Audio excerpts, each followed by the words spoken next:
Assalamualaikum anak-anak. Pada kesempatan kali ini, pembelajaran sejarah Indonesia akan disampaikan melalui video ini ya. Pada video kali ini, kita akan mempelajari mengenai masa pemerintahan Gubernur Jenderal Daendels dan juga Jansen.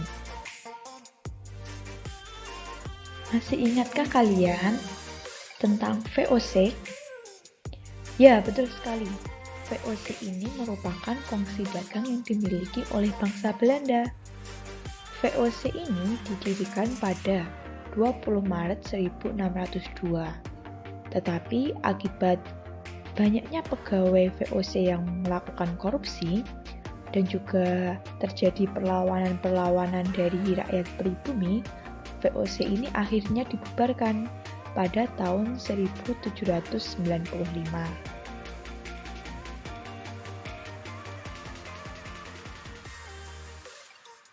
Akibat pembubaran VOC pada tahun 1795, menyebabkan kondisi pemerintahan di negeri Belanda ini mengalami perubahan yang sangat besar. Banyak munculnya kelompok-kelompok yang bernama kaum patriot pada saat Revolusi Prancis. Pada saat Revolusi Prancis ini, para kaum patriot memiliki semboyan yaitu liberté yang berarti kemerdekaan, égalité yang berarti persamaan, dan fraternité yang berarti persaudaraan. Para pasukan Prancis ini kemudian menyerang Belanda pada tahun 1795, yang menyebabkan Raja William V melarikan diri ke Inggris. Akhirnya Prancis ini berhasil menguasai Belanda dan membentuk Republik Batav.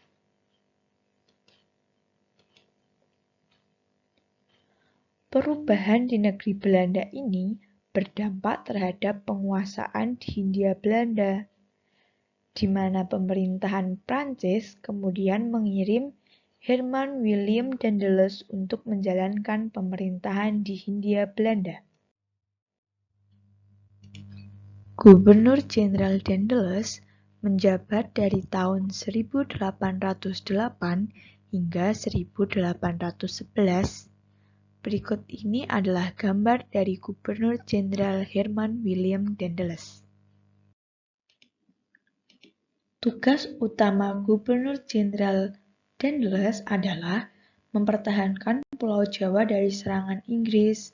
Hal ini disebabkan karena Raja Belanda William V tadi meminta bantuan Inggris untuk mengambil alih wilayah bekas jajahan VOC di Nusantara. Berikut ini merupakan kebijakan-kebijakan ketika Daendels menjabat sebagai Gubernur Jenderal di Hindia Belanda.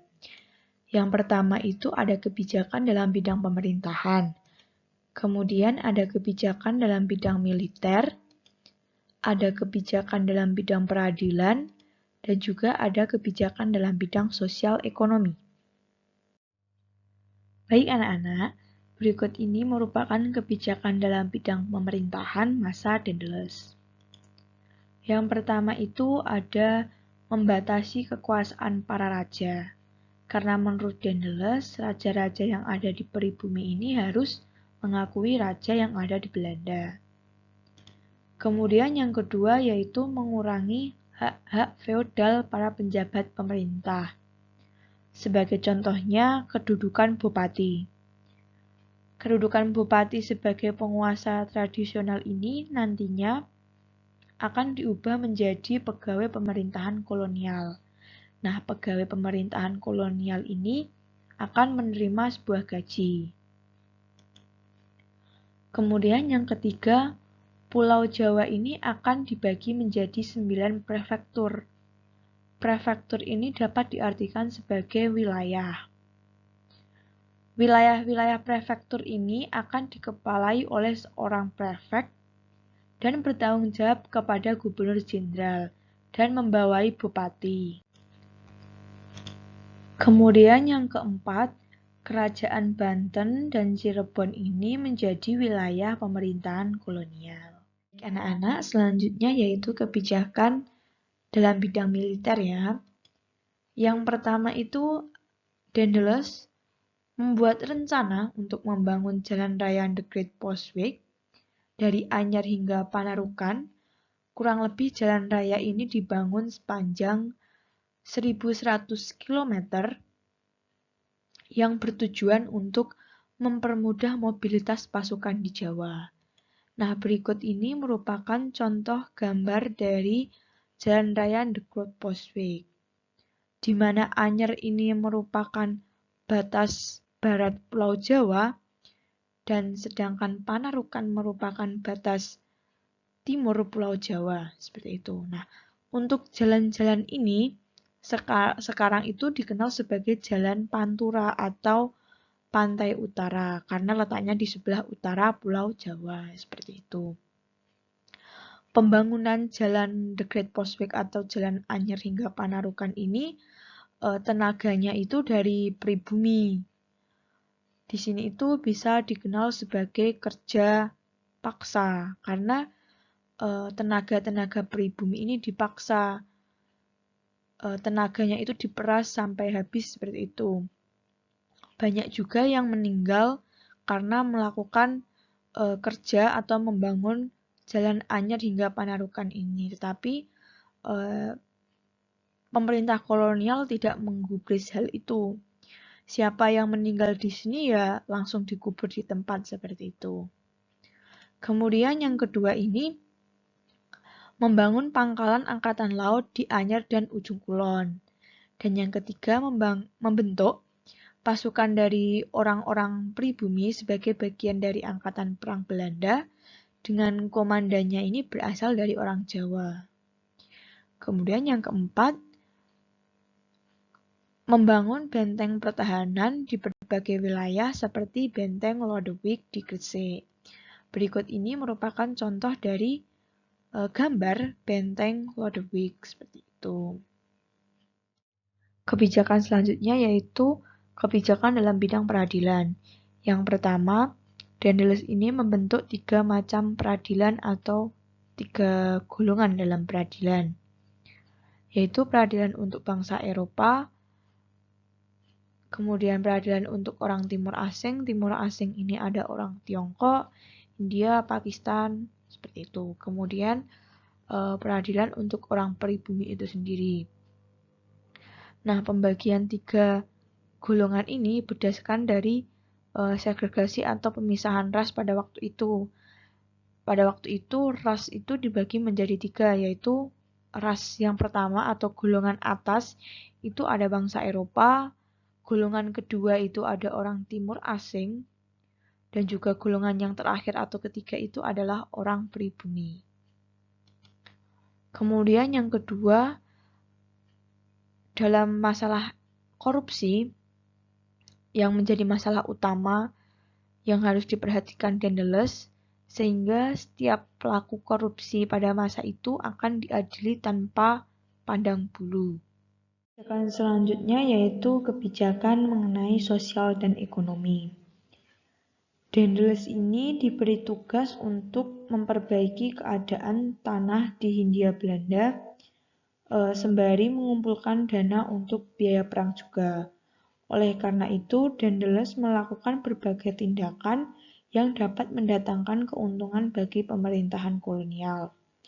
Beberapa kebijakan dan tindakan Daedalus itu misalnya, yang pertama, melakukan penjualan tanah partikelir kepada pihak swasta, kemudian melakukan pemungutan pajak untuk meningkatkan pendapatan pemerintah, yang ketiga yaitu meningkatkan praktik menanam tanaman produksi, di mana pada masa VOC tanaman produksi ini belum banyak ditanam, lebih mengutamakan tanaman untuk perdagangan, tetapi pada masa Daedalus praktik menanam tanaman produksi ini sudah ditingkatkan. Kemudian yang keempat, mengadakan penyerahan wajib hasil pertanian dan juga perkebunan. Pemerintahan Gubernur Jenderal Daedalus kemudian berakhir anak-anak karena setelah banyaknya laporan mengenai sikap otoriter dari Daendels ketika menjalankan kebijakan-kebijakannya tadi. Daendels kemudian dipanggil kembali ke Belanda pada tahun 1811 dan kemudian digantikan oleh Jans William Jansen. Nah, berikut ini merupakan gambar dari Jansen. Meskipun pemerintahan Jansen ini tidak berlangsung lama, tapi kita tetap harus mempelajarinya ya. Baik, seperti yang telah Ibu sampaikan tadi bahwa Jansen ini menggantikan Daendels sebagai Gubernur Jenderal di Hindia Belanda. Jansen ini dikenal sebagai seorang politikus berkebangsaan Belanda. Sebelum menjabat sebagai Gubernur Jenderal di Hindia Belanda, Jansen ini telah menjabat sebagai Gubernur Jenderal di Tanjung Harapan, Afrika Selatan, pada tahun 1802 hingga 1806. Tetapi pada tahun 1806, Jansen ini terusir dari Tanjung Harapan karena daerah itu jatuh ke tangan Inggris. Dan pada tahun 1810, Jansen ini diperintahkan untuk pergi ke Jawa yang akhirnya menggantikan Daendels pada tahun 1811 tadi. Jansen di Jawa ini mencoba memperbaiki keadaan yang telah ditinggalkan Daendels. Namun anak-anak perlu diingat bahwa beberapa daerah di Hindia Belanda itu sudah jatuh ke tangan Inggris, dan sementara itu penguasa Inggris di Hindia, yaitu Lord Minto, telah memerintahkan Thomas Raffles yang berkedudukan di Pulau Penang untuk segera menguasai Jawa. Nah, Raffles itu kemudian segera mempersiapkan armadanya untuk datang ke Jawa. Akhirnya pada tanggal 14 Agustus 1811, sebanyak 60 kapal milik Inggris di bawah komando Raffles ini telah muncul atau telah ada di perairan sekitar Batavia. Kemudian pada tanggal 26 Agustus 1811, Batavia ini berhasil jatuh ke tangan Inggris, dan Jansen ini menyingkir ke daerah Semarang. Namun pasukan Inggris ini lebih kuat sehingga pasukan Jansen ini berhasil dipukul mundur dari Salatiga, dan pasukan Jansen menyerah di Tungtang Salatiga, dan secara resmi Jansen ini menyerah di Tungtang dengan ditandai adanya kapitulasi Tungtang pada tanggal 18 September 1811. Nah, berikut ini merupakan isi dari kapitulasi Tungtang. Yang pertama itu pemerintah Belanda menyerahkan Hindia Belanda untuk Inggris di Kalkuta, India. Kemudian yang kedua, semua tentara Belanda ini menjadi tawanan perang Inggris. Dan yang ketiga, orang Belanda dapat dipenjarakan dalam pemerintahan Inggris. Dan yang keempat, hutang Belanda tidak diproduksi menjadi tanggungan Inggris.